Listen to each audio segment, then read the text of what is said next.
getting all my damn videos out, so I can just take a break and just upload them one by one. So this one I actually thought was pretty cool.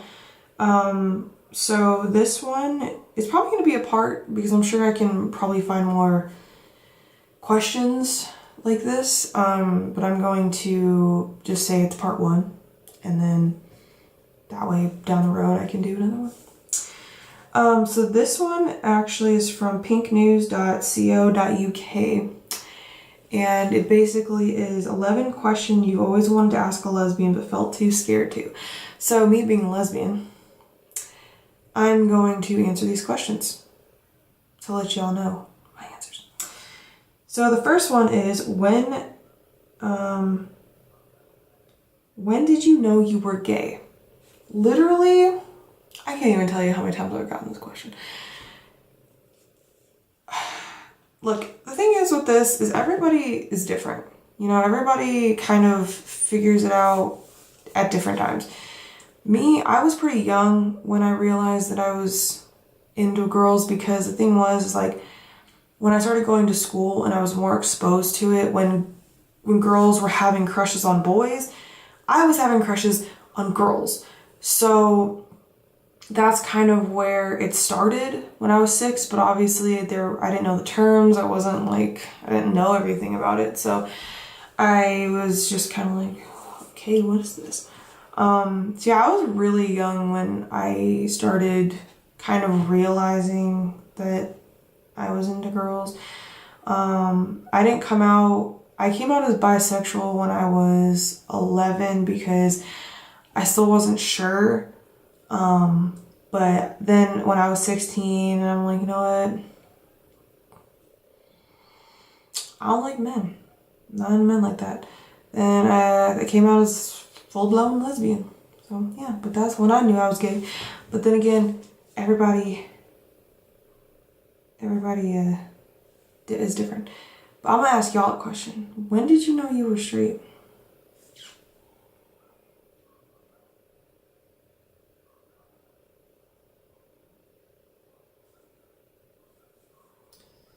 So yeah. But I think the reason why you don't ask straight people when did you know you were straight is because we have created this normality with straightness that is not with gay people. Like it's like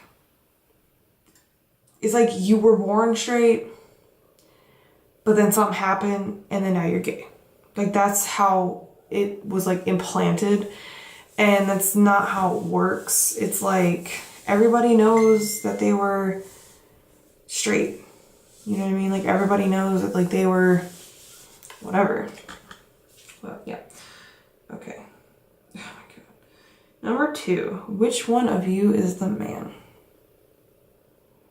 So I've answered this one before for like a stereotypes, and no one is the man because we don't want one. Thank you. But second, if we had to say, I'm more masculine. But that's it. Number 3, how did you come out?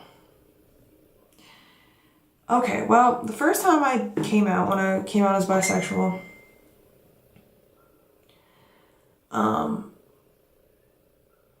basically, okay, when I was 11, I basically told my mom that I liked girls. Didn't go so well. Love you, Mom. It didn't go very well. Yeah. So, yeah. So I basically just told her I liked girls, stuff like that, and I just liked boys, whatever. And then it just wasn't that great of an experience. And then when I was 16, I didn't really come out. Like, honestly, like, I just kind of was like, I'm gay. That's it. Like, I just kind of told my friends. I told people that I was closest to, like, that was it. You know, it wasn't any, you know, miraculous, you know, spectacular thing. Because, like, I never felt ashamed for being gay, or liking women, so I never felt like, you know, yeah. Have you ever been subjected to homophobia? Literally every day. Okay, that's kind of dramatic. But, yeah, no, a lot. A lot. I remember there was times where, like, me and Ashley would be bussing it, together, and, like, people, like, would say, like, shit, and just, like, and, like, the thing is, like, people don't understand that when they make, like, rude comments, like, you know, like, when they say, like shit, like, well, if you use a strap on, then why not be with a guy? That's a form of homophobia. Like, people don't understand, like, the little derogatory things that they say. Like, it's not, you don't have to basically be like, oh, you're a faggot or a dyke, or like you're gonna burn in hell for being gay, or just like the obvious things. Like, you can still have homophobic things happen that are more subtle, you know? So yeah, I mean, I have a lot of it, and so does Ashley, so. How do you have sex? Oh my God, Jesus Christ.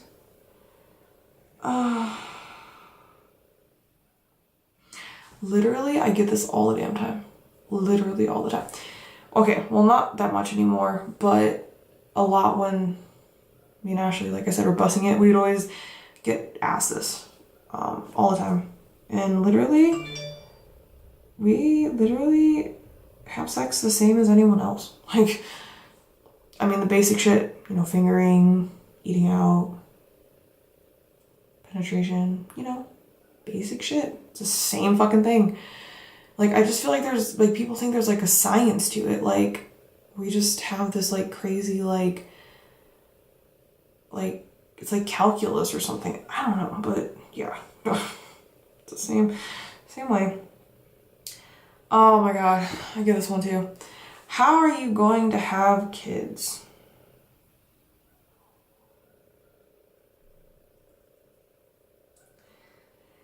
Oh my God. Okay. First of all, I think people forget about artificial insemination. Like, they, like, forget that that's a thing.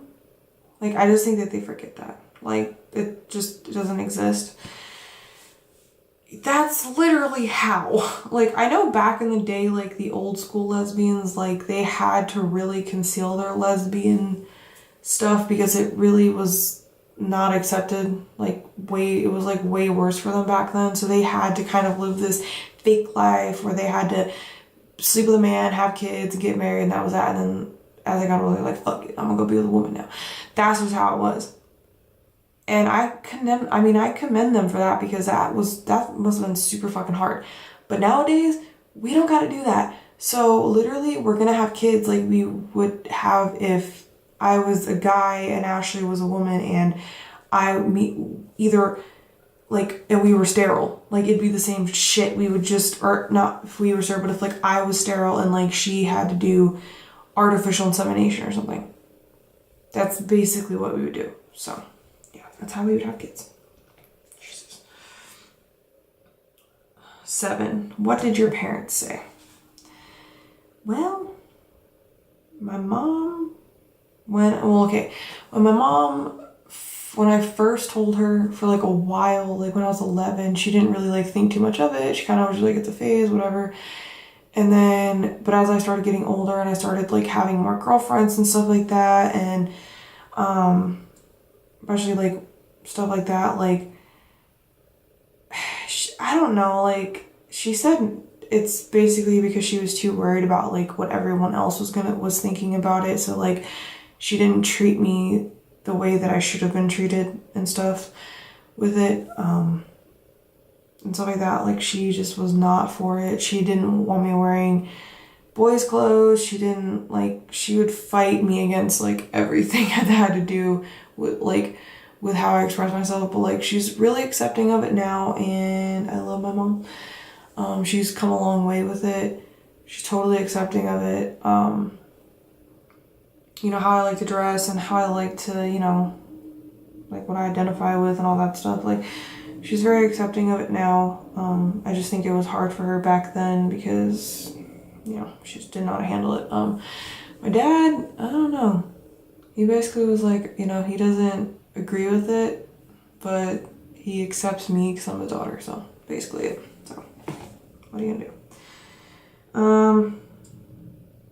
Do your periods sync with your significant other? So when me and Ashley were living together, they were actually very much in sync because we were always around each other. But we don't really live with we don't live with each other at this moment. So our periods are usually a week apart from each other. So typically, yeah, when you live with the person, probably, but usually when you live with any female, it's in sync usually. So okay. Number 9, do you ever look at a man and find him attractive? Yes. I would not want to jump in the sheets with him if that's what you're asking, but yeah, I can look at a guy and be like, he's a good looking dude, he's attractive, but I wouldn't be like, oh my god, girl, want that ass. Like, no, it's not my thing. But yeah, no, I mean, you can tell when someone's attractive though, like even like straight people, like if they just open their mind a little, they can be like, oh yeah, that girl's really, really attractive. Same thing, you know. Number 10, are you ever attracted to your friends? I have been in the past attracted to my friends, but not anymore. Not really anymore. I'm attracted to my wife, so. But I mean, like, when I was growing up and, like, I have friends and stuff, like, yeah, I'd be attracted to him, like, because, you know, I was still just finding myself and all that good shit. And then the last question says, are you all really obsessed with cats? So I love cats. Like, I used to not really like cats because I kind of had like bad experiences with them. And like for like a majority of my life, like I grew up with dogs. So I never really was around cats. Like my Nana had cats, but I never had cats like growing up because my mom was like really allergic to them. So I couldn't have them anyway. But like when we got Michelle and after that, it just was like love after that. Like I love cats, like all cats. I think they're all like adorable and cute and everything. But I know that not all lesbians like cats. Like I actually like know some lesbians that don't like cats. So no, we're not all obsessed with cats. I know that's like a stigma. But no, we're not all obsessed with cats. Like I love cats, my wife loves cats, but we also love dogs. We just love animals. But yeah, no, that's untrue. So yeah, but that's it for the questions. I'm gonna try to find some more because that was actually pretty fun. So yeah, like I said, in every one of my videos, if you enjoyed that, hit the like button and subscribe, and I will see you in the next one.